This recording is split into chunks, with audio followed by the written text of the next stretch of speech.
Ondas del Misterio presenta.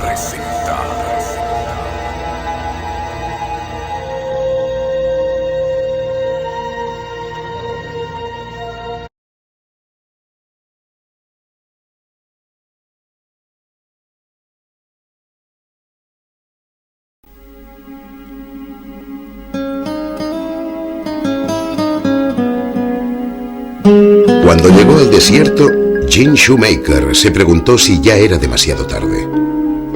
¿Había sido explorado el oeste en su totalidad? ¿Se habían librado todas las batallas y resuelto todos los enigmas? Los geólogos saben que la verdad se encuentra en las rocas y bajo sus pies. Paso a paso, la Tierra ha sido explorada para desvelar sus secretos. Lo que descubrió Jim Shoemaker ha hecho que el terreno que pisamos sea menos firme. El planeta Tierra no es tan seguro como creíamos.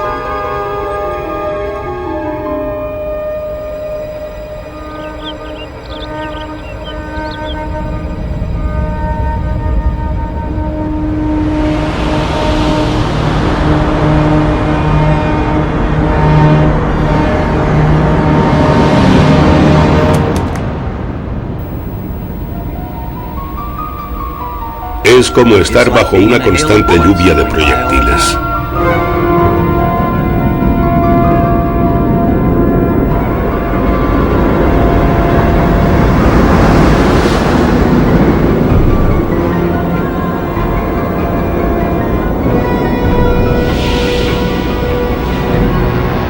Son proyectiles. Son como balas que vienen del espacio exterior.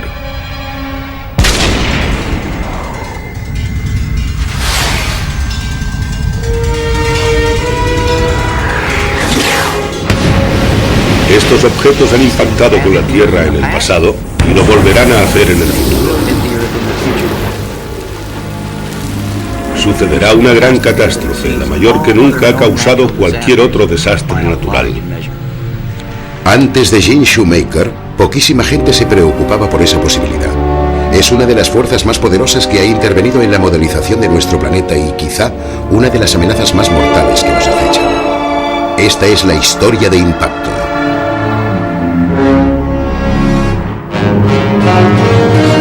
Asteroides. Impacto mortal.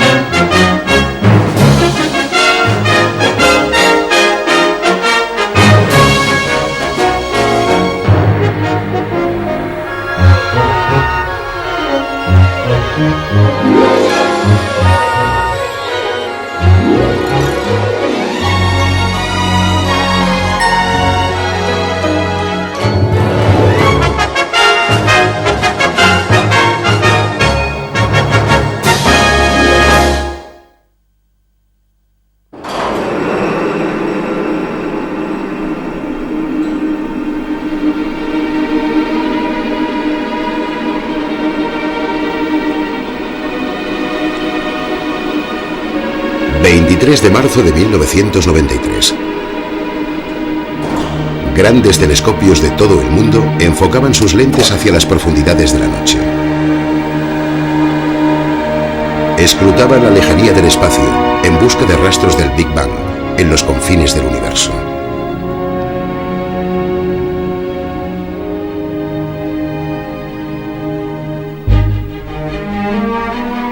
Mientras, en un pequeño telescopio situado en una solitaria colina de California, tres viejos amigos exploraban una zona del espacio mucho más cercana. 5, 4, 3, 2, 1, conexión.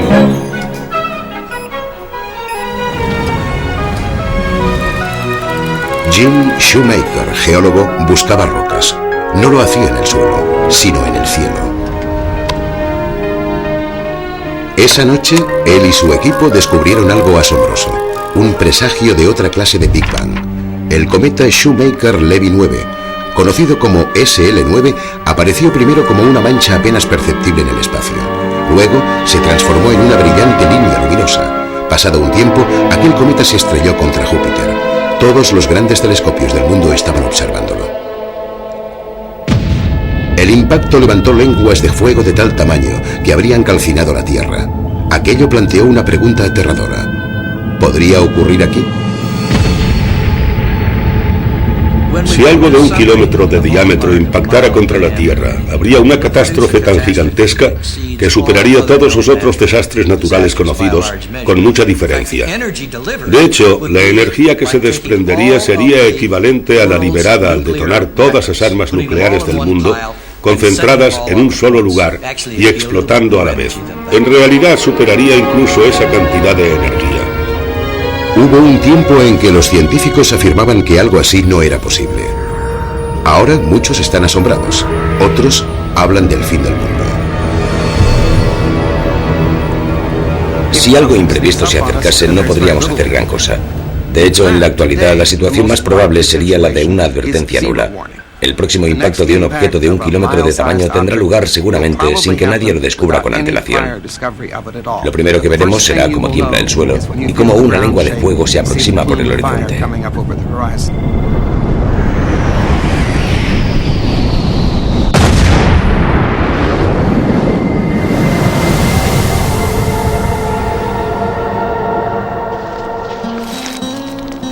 Las enseñanzas que recibió negaban las colisiones cósmicas. Sin embargo, Gene Shoemaker es alguien a quien le gusta decidir por sí mismo. Fue un camino que recorrí paso a paso. Aprendí que si uno investiga las cosas que observa, el mundo nos dice que, en efecto, del cielo caen objetos de gran tamaño. En Meteor Crater y con gran elocuencia, el mundo le habló a Gene.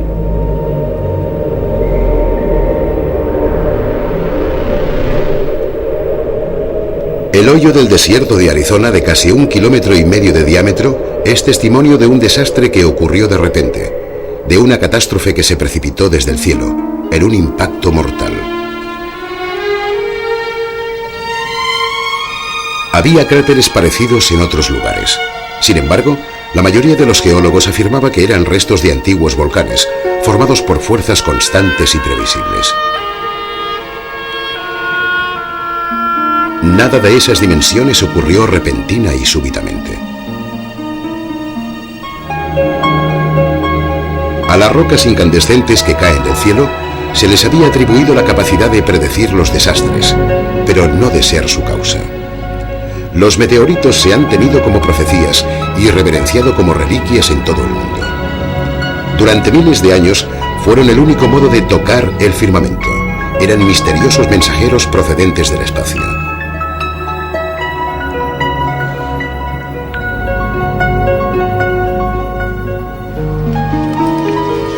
La intriga que los meteoritos ejercían sobre los antiguos oráculos sigue cautivando a los científicos modernos.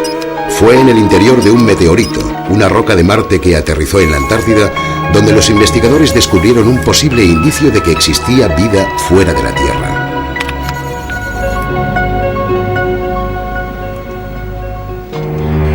Los meteoritos son residuos de la formación del sistema solar. Cuando se precipitan a través de la atmósfera terrestre, la mayoría de ellos pierde velocidad. Es por ello que incluso los de tamaño medio, esos que llegan a medir 3 metros de largo, no causan normalmente daños a gran escala. Aún así, si usted o su casa se encuentran en la trayectoria de una piedra que cae del cielo, puede salir perjudicado.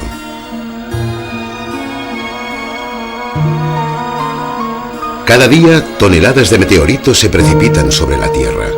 La mayoría son más pequeños que un guisante, pero tienen el tamaño suficiente como para brillar en la oscuridad. Esta bola de fuego fue vista por miles de personas en el extremo occidental de Estados Unidos en 1992.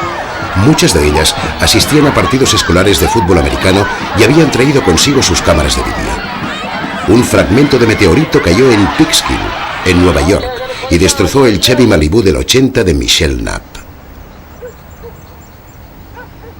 Estaba en mi casa viendo la televisión y de repente escuché un estruendo, parecido a un accidente de coche.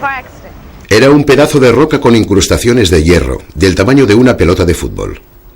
Me dijeron que esa roca tenía unos 4.000 millones de años, es decir, que era tan vieja como la Tierra. Es emocionante. El meteorito de Peekskill salió en todos los noticiarios locales, pero como la mayoría de meteoritos, su impacto fue mínimo. En 1972, una roca tan grande como un autobús resplandeció con tanta intensidad que se pudo ver a plena luz del día. Fue filmada por un turista cerca del Parque Nacional de Grand Tetons, en Wyoming. No hubo impacto, confirmando lo que la mayoría de científicos pensaba. La atmósfera de la Tierra hace que incluso las rocas más grandes ardan o se escindan en fragmentos relativamente inofensivos antes de llegar al suelo. Pero si es así, ¿qué fue lo que sacudió violentamente la Tierra el 30 de junio de 1908? Una bola de fuego cegadora estalló en una parte remota de Siberia. En lugares tan alejados como Inglaterra, un misterioso resplandor iluminó el cielo. Transcurrieron 2 décadas hasta que se consiguió organizar una expedición para localizar el lugar de la explosión. Fue un duro viaje hacia un destino incierto, pero los científicos se dieron cuenta de que habían llegado al lugar, al ver la impresionante zona devastada a orillas del río Tunguska.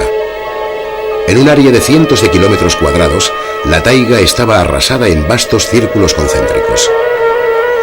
Los científicos sospecharon que la destrucción había sido causada por un enorme meteorito, un asteroide. Decidieron desenterrarlo. Tras muchos meses drenando las marismas y excavando la superficie devastada, no hubo resultados.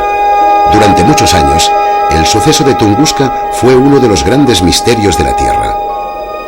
Aproximadamente en la misma época, al otro lado del globo, este gran cráter en el desierto de Arizona encerraba un misterio parecido.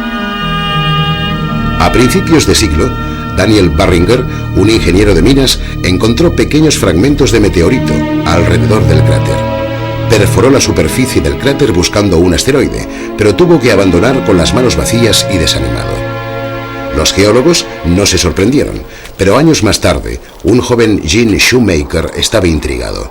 ¿Qué había ocurrido aquí? El aspecto era el de una herida enorme en la tierra. Parecía como si la superficie terrestre hubiera encajado un golpe devastador. Grandes capas de roca que antes se encontraban dispuestas horizontalmente habían sido fracturadas y arrojadas con fuerza por los aires. Los bordes estaban sembrados de grandes bloques de piedra caliza que solo podían proceder de las profundidades, proyectados a decenas de metros en el aire. Pero como todos los geólogos, Gene había aprendido que incluso los paisajes de aspecto más singular tomaban forma lentamente. El Meteor Crater no podía ser eso, un cráter producido por un meteorito, a pesar de su nombre.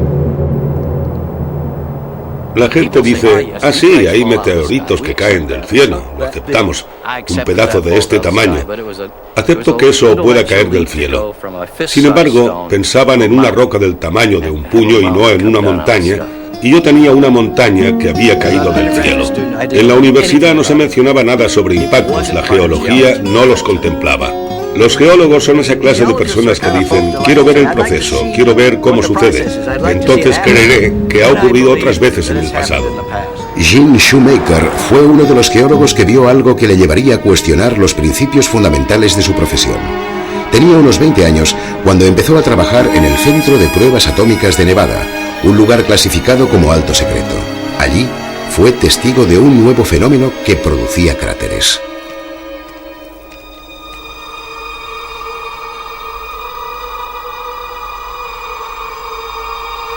Todo ocurre en el más completo silencio, hasta que finalmente explotan. Es la onda expansiva.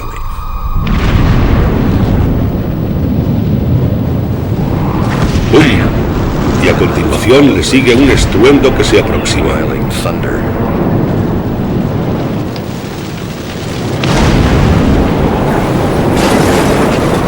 Es estremecedor, puedes notar las vibraciones en el cuerpo. Es una visión muy extraña. Nunca antes se había concentrado o liberado tanta energía. ¿Podía la naturaleza hacer lo mismo?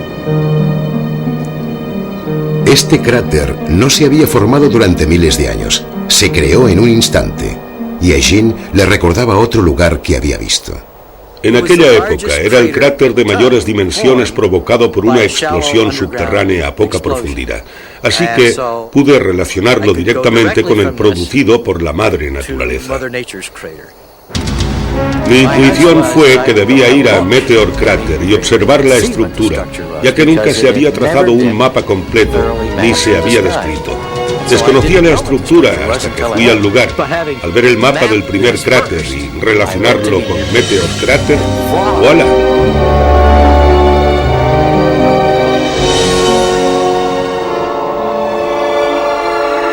Me quedé asombrado al comprobar que todos los componentes observables en el cráter nuclear se reproducían aquí a una escala gigantesca, incluidos los fragmentos de material fundido. Alrededor del cráter, Jean encontró pequeños fragmentos de cristales, rocas que se habían fundido y habían sido expulsadas a chorro. Había visto lo mismo en Nevada. Algunas de las rocas contenían un mineral nuevo, la coesita, una variante de cuarzo muy densa que un volcán no tiene la suficiente potencia para producir. En esta muestra microscópica se encontraba codificada una historia de devastación violenta, algo producido por un asteroide de unos 30 metros que se precipitó a tal velocidad que la atmósfera no pudo frenar. Gene Shoemaker había descubierto la huella del impacto. Era la primera prueba concluyente de un cráter producido por un impacto en la Tierra. Supuso un desafío a siglos de creencias científicas y un reto para los aplicados estudiantes del profesor. La doctora Susan Kiffar fue alumna de Jean en la universidad. Un día Jean dijo, voy a mostrarles lo que es un impacto. Cogió un rifle bastante potente y... Es mi rifle favorito. ¿Es este? No quiero volver a verlo después de lo que ocurrió aquel día. ¿Lo reconoces, Sue? Y me dijo que disparara a una roca. Lo hice. Lo que ocurrió fue que impactó. El rifle me golpeó en la nariz por el retroceso y me rompió las gafas. Él me miró y me dijo, ¿no habías disparado nunca? Yo respondí, no. Oh, no te preocupes. Aquí tenemos a Annie Oakley y su némesis. Las ideas que Jean proponía no solo hacían que las personas individualmente se sintieran incómodas, sino también las escuelas académicas de pensamiento. Tenía que luchar contra eso. Y lo hizo casi en solitario.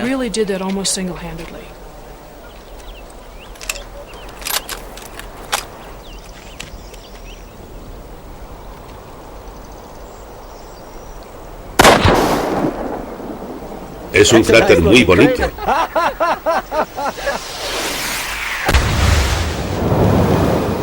La clase de Sue fue sencilla, pero revolucionaria.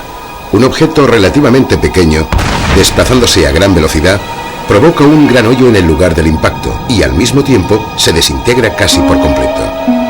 Los misterios de Tunguska y de Meteor Crater se habían resuelto. Vino de ahí, de esa dirección. Si en aquel momento hubiéramos mirado al cielo, hubiéramos visto una bola de fuego cegadora provocada por un asteroide o un meteorito al acercarse y cada vez más brillante.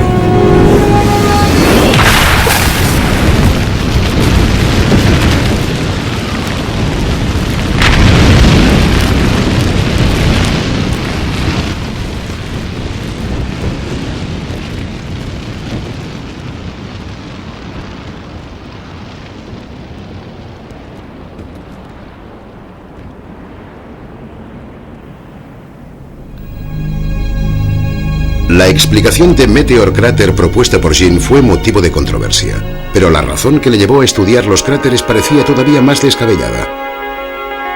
Cuando tenía unos 20 años, más de una década antes de que empezara el programa espacial, Jean intuyó que Estados Unidos llegaría pronto a la Luna. ¿Que por qué íbamos a ir a la Luna? Para estudiarla. ¿Y a quién envías para estudiar la Luna? Envías a un geólogo, ¿no? Me propuse hacer todo lo posible para estar en primera fila cuando llegara el momento de escoger a un geólogo para ir a la Luna. ¿Puede imaginarse una aventura mayor? Yo no. Pensé, bueno, será mejor que aprenda algo sobre cráteres.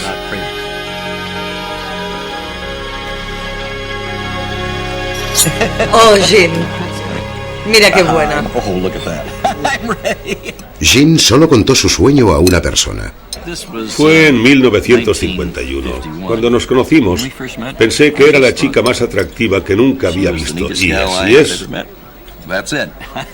Su mujer, Caroline, se convirtió en su cómplice para toda la vida, en sus sueños y proyectos. Lo que me atrajo de ti, ¿Qué fue? creo que fue tu entusiasmo por todo. Sonríe abiertamente y te das cuenta de que está alegre y entusiasmado con lo que te dice. Jean consigue todo aquello que se propone. Hemos decidido ir a la Luna. Hemos decidido ir a la Luna. A principios de los 60 parecía que Jean podría conseguir lo que más deseaba. Hemos decidido ir a la Luna durante esta década y hemos decidido hacerlo no porque sea fácil, sino porque es difícil. Estados Unidos había decidido ir a la Luna y Jean ya era un experto en cráteres. Había miles de ellos solo en la cara visible de la Luna. Jean estaba convencido de que los cráteres lunares podían proporcionar un conocimiento enorme sobre el significado de los impactos, no solamente en la Luna, sino también en la Tierra. La Luna es una pizarra que nadie ha borrado. Lo que podemos contemplar en los cráteres lunares no ha sido modificado. Hay muestras de lluvia de balas tanto en la Tierra como en la Luna. Si queremos comprobar el aspecto de un cráter provocado por un gran impacto, justo después de que se haya formado, hay que mirar a la Luna. Ahí arriba. Las personas que dirigían el programa espacial tenían otra visión. Competían en una carrera furiosa. Lo más importante para ellos era llegar y no lo que podían aprender una vez allí. No cabe duda de que los directores e ingenieros de la NASA, y naturalmente también los astronautas, no estaban especialmente interesados en las investigaciones científicas en el espacio. Esa no era su misión. Habían sido contratados para vencer a los rusos y a nadie se le ocurría el hecho de llevar a cabo investigaciones científicas y recoger muestras. Sin embargo, y aunque muchos ingenieros le tomaron por un tipo raro, Jean no dejó de intentarlo. Insistía en la idea de que realizar investigaciones geológicas en la Luna era importante. Pero vender geología lunar era difícil. Muy pocos científicos creían que Jean estuviera en lo cierto, en relación al efecto de los impactos en la Tierra, y mucho menos en la Luna. Muchos opinaban que los cráteres lunares eran antiguos volcanes. Antes de que Jean pudiera subir a un cohete, realizó un viaje decisivo en un vehículo más modesto. Los Shoemaker estaban de vacaciones en el sur de Alemania. A Jean le apetecía mucho visitar la cuenca del Ries, una ancha extensión de 25 kilómetros que todo el mundo creía que era un antiguo volcán. Jean y Caroline recorrían la ciudad medieval de Nördlingen en el corazón del cráter. Y allí, Jean descubrió la mayor muestra geológica de su vida.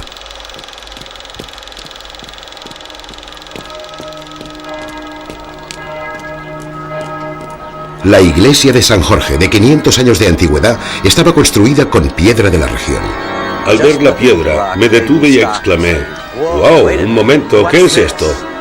Me parece que sé de qué se trata porque anteriormente he visto algo parecido.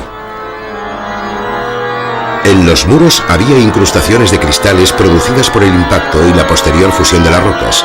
A Jean no le hizo falta un microscopio para saber que contenían coesita. Estaba emocionado. Yo también por él. Recorrí los muros y observé detenidamente las pruebas del impacto y de la formación de un cráter gigante. Aquí está, incorporado a la iglesia. Poder decir, ah, sí, sabemos lo que es, fue un sentimiento muy peculiar e interesante.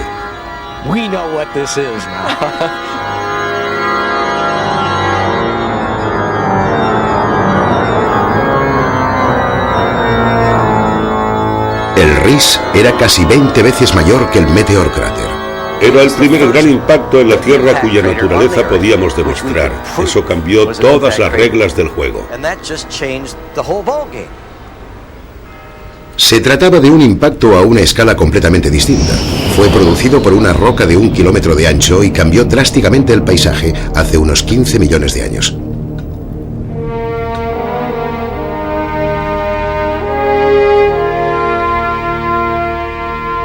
De repente se identificaron depresiones circulares de impactos en todo el mundo.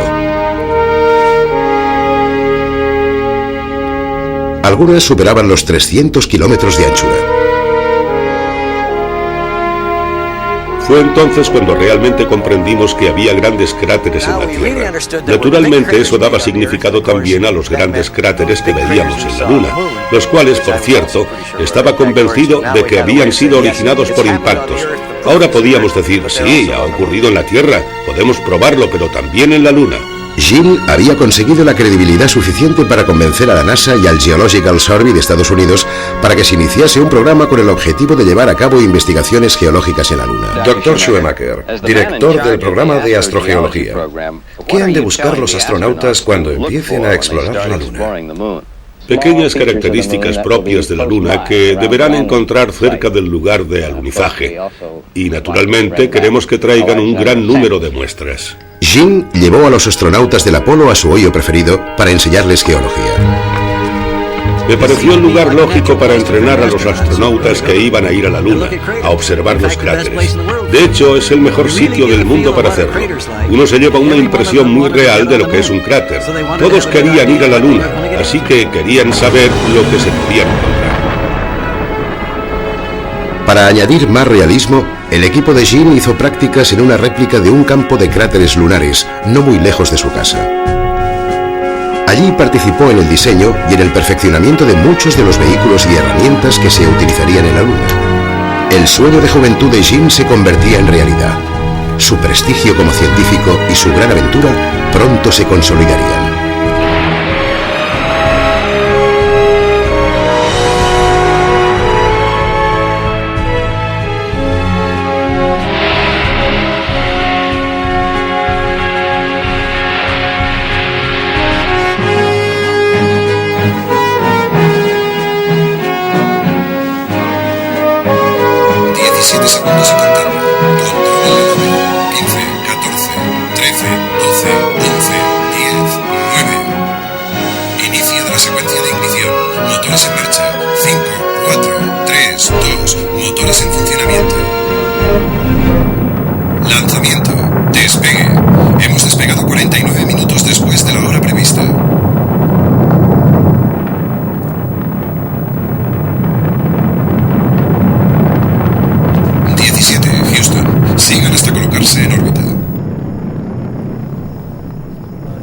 No voy a ir a la Luna.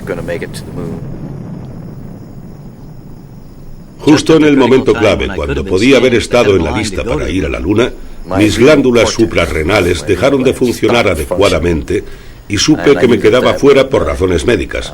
Cuando has tenido una idea en la cabeza durante 15 años, no la puedes olvidar de repente. Gene siguió trabajando en el programa lunar como uno de los científicos jefe.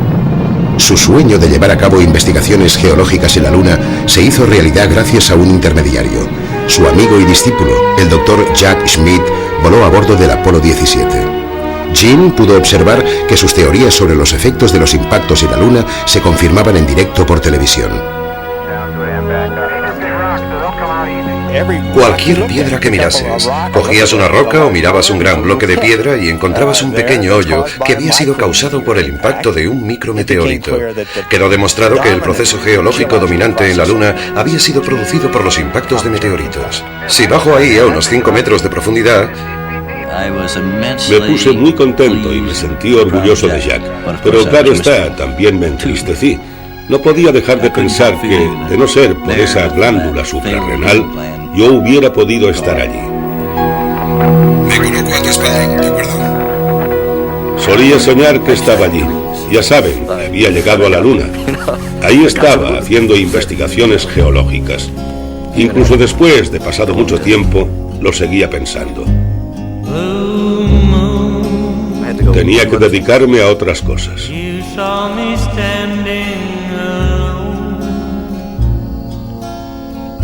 Without a dream in my heart, without a love of my own. Nunca dejaría de pisar el suelo, pero Gene quería llegar al espacio. Había descubierto las señales de los impactos acaecidos en un pasado remoto. Ahora iba a ser uno de los primeros en descubrir si había algún proyectil que pudiera alcanzar la Tierra en el futuro. Se trataba de un esfuerzo oscuro y solitario que implicaba frecuentes viajes en coche durante toda la noche para llegar a un observatorio lejos de casa. Con el tiempo, Jean encontró un nuevo colaborador que le acompañó en sus viajes, una esposa que decidió que ella también iba a convertirse en astrónomo.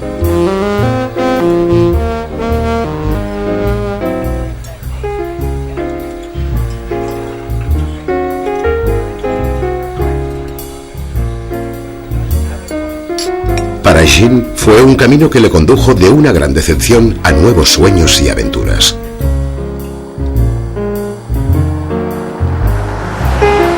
Recelaba un poco porque implicaba ir a Palomar y pasar toda la noche en vela, observando. Nunca había permanecido despierta una noche entera en toda mi vida. Fue sorprendente descubrir que me encantaba la observación. Podía conseguir, si estaba muy ocupada, mantenerme despierta durante toda la noche.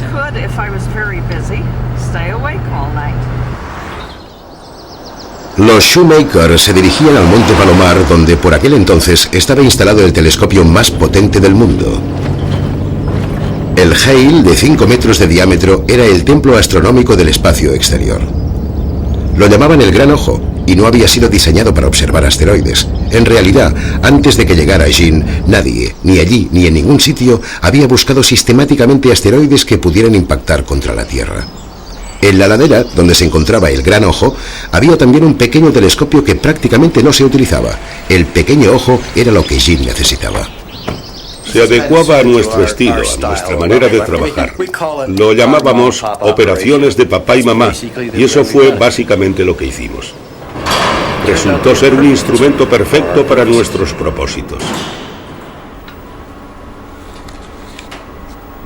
Comparado con el gigante instalado en la cima de la montaña, el pequeño ojo no tenía tanto alcance, pero cubría una porción de cielo muy ancha. Era ideal para patrullar el sistema solar en busca de proyectiles perdidos. La mayoría de astrónomos veía el sistema solar como un conjunto bien ordenado de planetas orbitando el Sol.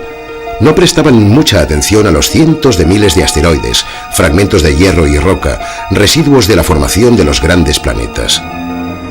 Muchos de ellos se encuentran en una órbita situada entre Marte y Júpiter, el cinturón de asteroides. Pero si un asteroide se desvía de su órbita habitual y emprende otra que cruza la de la Tierra, deja de ser inofensivo. Un gran número de científicos creía que los asteroides casi nunca se interponían en la órbita de la Tierra. ¿Buscaban los Shoemaker algo que no existía? La respuesta no llegaría fácilmente. Los asteroides tienen un aspecto tan diminuto en las fotografías que Caroline tenía que observarlos con un microscopio. Aún así, resultaban casi invisibles entre las estrellas. Sin embargo, poco a poco, pequeñas manchas difusas surgían de la oscuridad. Puesto que están más cerca de la Tierra que las estrellas, aparecen como una línea en el cielo.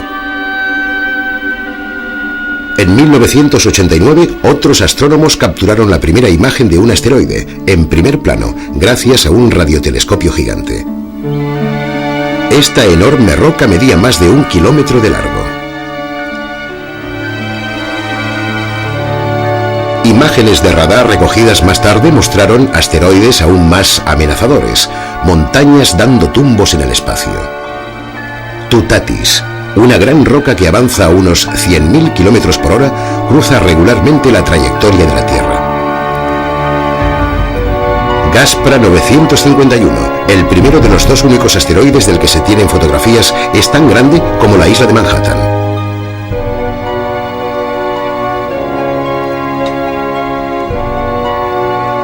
Ida 243 tiene 52 kilómetros de longitud. Al igual que Gaspra, su órbita no cruza la de la Tierra. Si lo hiciera, excavaría un cráter tan grande como todo el estado de Texas. Jean no consiguió ir a la Luna, pero junto con Caroline ha descubierto nuevos cuerpos en el espacio.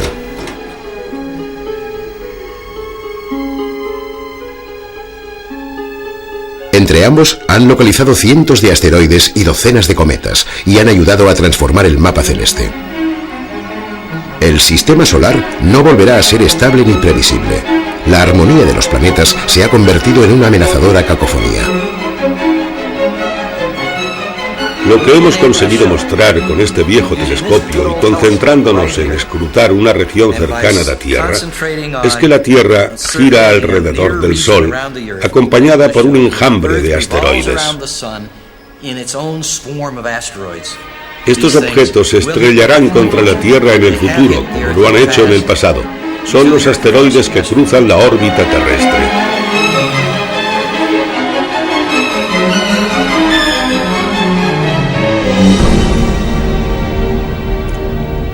En la década de los 80 aparecieron nuevas pruebas de la terrible amenaza que un impacto supondría para la Tierra.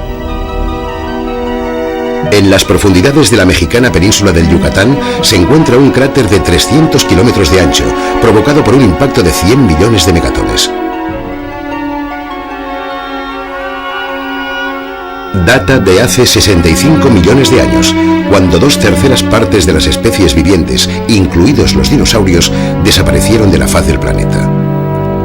El 22 de marzo de 1989, un asteroide no llegó a estrellarse contra la Tierra por una diferencia de 6 horas y no fue detectado hasta mucho más tarde. Otros asteroides se han acercado aún más. Uno de ellos habría alcanzado la Tierra si hubiera pasado 4 horas antes.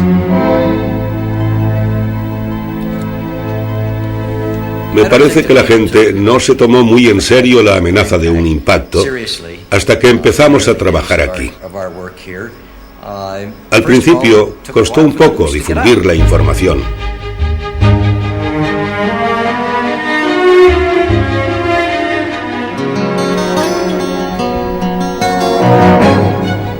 Las noticias que iban a cambiarlo todo empezaron a conocerse la noche del 23 de marzo de 1993. Los Shoemaker y su colaborador, David Levy, decidieron tomar fotografías del cielo pese a las constantes nubes. No era una buena noche para la observación, y mucho menos para hacer descubrimientos históricos. 5, 4, 3, 2, 1, abierto. Abierto, tengo visión. Muy bien, lo tienes. Apenas podía ver la estrella, que se suponía debía seguir, porque Júpiter estaba tan cerca que el brillo del planeta inundaba el objetivo. 45 más 37, 59. Vale. Más 37, 59. De acuerdo. Empecé a examinar la fotografía, mirando las cosas que sabía que estarían ahí.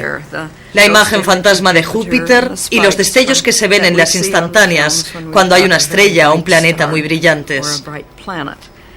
Fue entonces cuando me fijé en algo y pensé, ¿es eso una galaxia? No, no es una galaxia.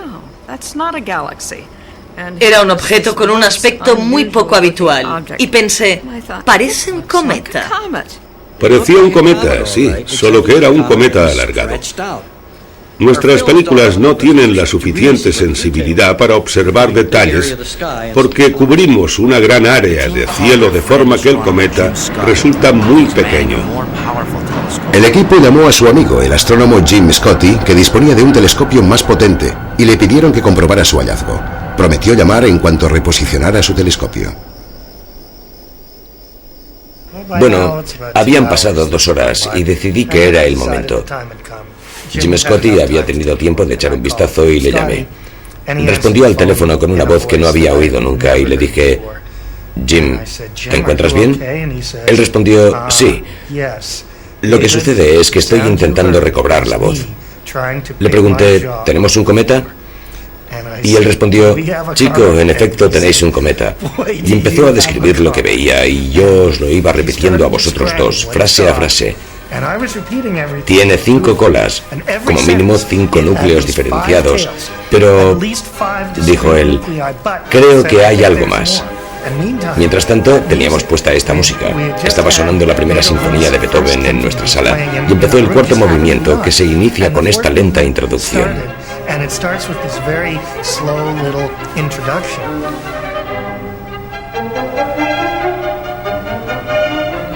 Justo cuando Jim dijo, en efecto, tenéis un cometa, la música se animó.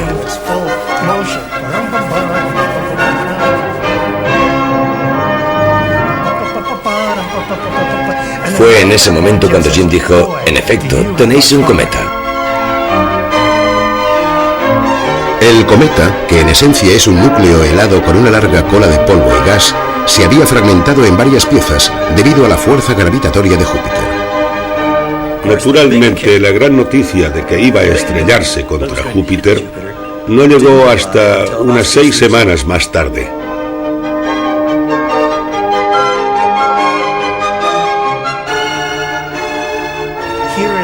Ese hombre miraba la pantalla de su ordenador y me dijo: el cometa que lleva vuestros nombres va a colisionar contra Júpiter dentro de 14 meses. Jim, que estaba sentado ahí, lo estaba mirando y movía la cabeza, contestó: no me lo creo. Voy a contemplar un impacto. No me lo puedo creer. Entonces la cuestión fue, ¿qué iba a ocurrir?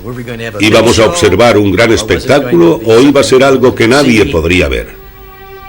Incluso a medida que el SL9 se aproximaba a Júpiter, algunos científicos eminentes se mostraban escépticos y no querían creer que iba a ser un gran impacto. Muchos astrónomos opinaban que el planeta gigante iba a engullir al cometa en sus vaporosas profundidades. El 16 de julio de 1994, cuando el fragmento del cometa que estaba en cabeza iba a cruzar la órbita de Júpiter, científicos y periodistas se reunieron en el centro de control del telescopio espacial Hubble. Gene encontró un despacho vacío desde donde pudo llamar a distintos telescopios terrestres.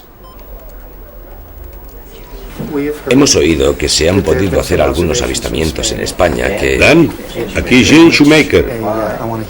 Quiero oír esto. La pregunta es, ¿cuándo estará Brian? No habría informaciones fiables hasta que el equipo del Hubble hubiera recibido las primeras imágenes de Júpiter. ¿Ves? No hay nada en el cielo. Y de hecho detectaron la lengua de fuego. Jim tenía poca más información que los periodistas que se habían reunido. Debemos tener mucha precaución con estas informaciones y esperar a que se confirmen. ¡Mirad! ¡Oh, Dios mío! ¡Mirad eso! La pequeña mancha en Júpiter era de hecho una lengua de fuego de aproximadamente la mitad del tamaño de la Tierra.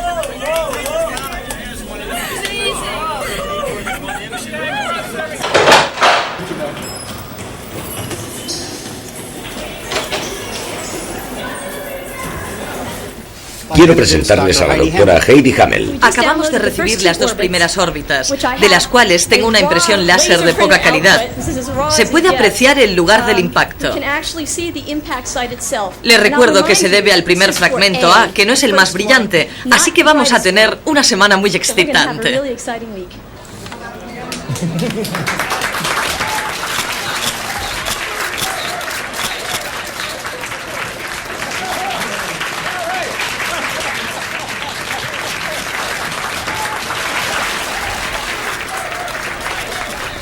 Creo que esta noche hemos tenido el privilegio de ver un hecho que se produce no ya solo una vez en la vida, sino una vez cada milenio.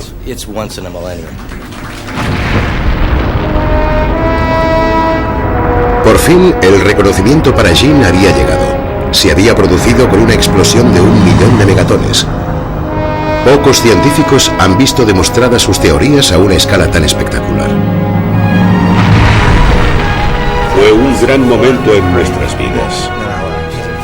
Se demostraron los argumentos que Gene había sostenido durante tantos años. Los impactos del SL9 lo pusieron en letra muy clara. Gene, tenías razón. Durante la semana siguiente, unos 20 fragmentos distintos del cometa se precipitaron en una espectacular devastación de Júpiter. Fue un temporal de bolas de fuego del tamaño de la Tierra.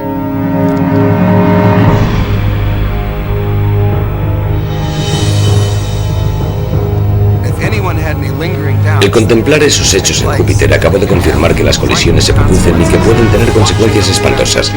Los mundos colisionan. La Tierra está amenazada.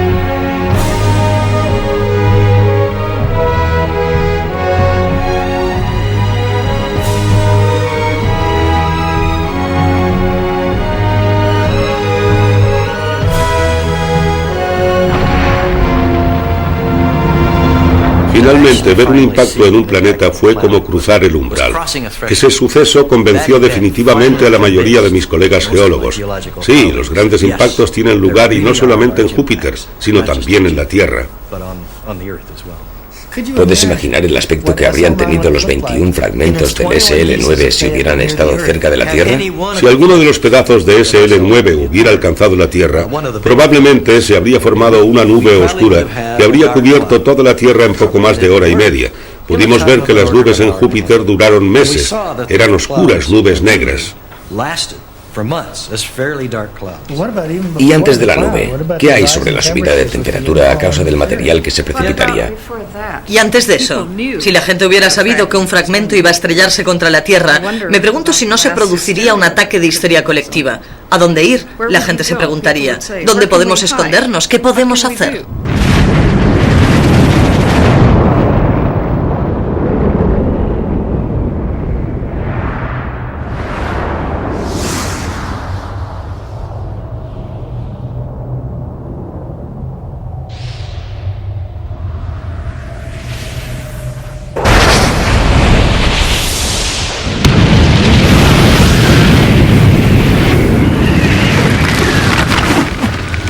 Tendríamos la misma sensación que si estuviéramos en un horno encendido.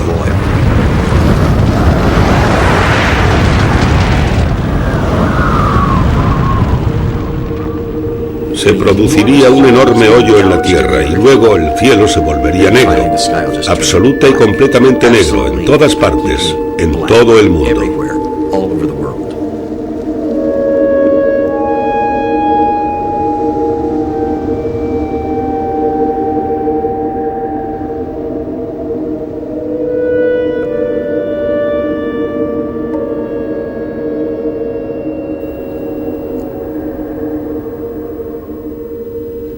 Hoy los impactos son un riesgo, una posibilidad. Son algo contra lo que debemos protegernos.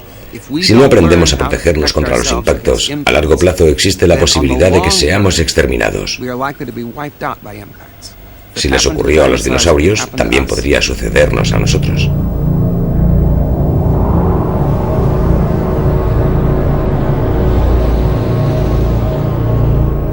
Durante la espera del SL-9, los científicos y los expertos en armamento de Rusia y Estados Unidos se reunieron en el Lawrence Livermore National Laboratory. Incendios, tenemos enormes maremotos, así que tenemos una situación muy compleja. El tema era el fin del mundo. Múltiples mecanismos pueden provocar la extinción. Todo a su alrededor se habrá quemado. Un asteroide con el suficiente tamaño como para eliminar a una cuarta parte de la población humana choca contra la Tierra con un promedio de 2 veces cada millón de años. Cuerpos más pequeños, capaces de arrasar una gran ciudad, pueden alcanzar la Tierra cada 2 o 3 siglos. Arderá durante una media hora e incendiará todo lo que haya a nuestro alrededor. Entonces se producirá una oscuridad cerrada. Lo que hace que el riesgo de los impactos de cometas y asteroides sea tan importante en comparación con otras amenazas es que es algo capaz de matar a miles de millones de personas, de poner en peligro a toda nuestra civilización. Podemos sufrir tormentas, terremotos y erupciones volcánicas que pueden causar grandes daños localmente, pero no significan un riesgo a nivel planetario. Esa es la gran diferencia con un impacto. Por increíble que parezca, los impactos son un desastre natural que quizás sí podemos llegar a prever. Muchos de los que se reunieron en el Lawrence Livermore eran veteranos de la Guerra Fría y sabían ya algo sobre cómo enfrentarse a un ataque desde el cielo.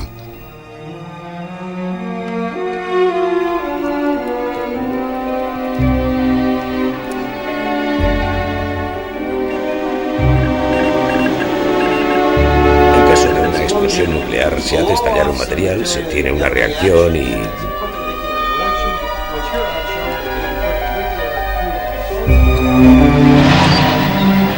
Si un asteroide o un cometa que se aproximara a la Tierra fuera detectado en el futuro, la línea de actuación involucraría al misil de largo alcance más poderoso del mundo, el Energía ruso. Con una precisa ojiva americana, el misil se haría detonar cerca de la superficie del asteroide, lo que lo empujaría fuera de la órbita terrestre.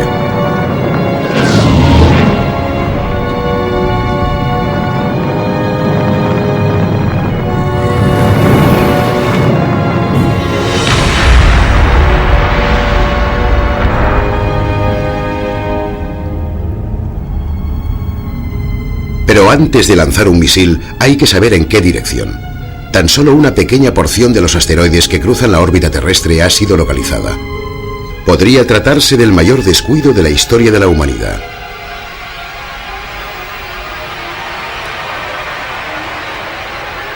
Puedo decirle con seguridad que el 10% de los de gran tamaño que se han descubierto no ofrecen peligro, pero no puedo asegurar nada del 90% que no se ha descubierto aún. Comprendemos la naturaleza general de la amenaza, pero todavía no hemos puesto en marcha ningún esfuerzo concreto para protegernos o para examinar si existe algo que se aproxima a nosotros.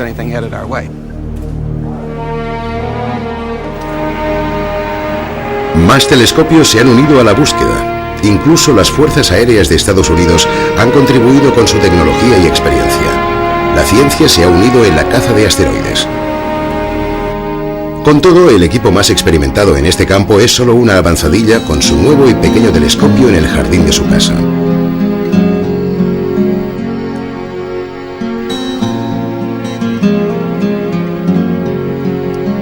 Tanto Caroline como yo somos científicos que trabajamos a simple vista.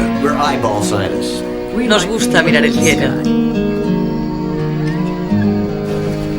La observación a simple vista es una rama antigua de la ciencia, pero todavía hay sitio para esta clase de científicos que tienen la idea adecuada y hacen hermosos descubrimientos. Jim y Caroline Shoemaker deben saberlo. Es la historia de sus vidas. Ahora esperan, como todos nosotros, al próximo mensajero procedente de las estrellas. La cuestión no es preguntarse si, sino cuándo.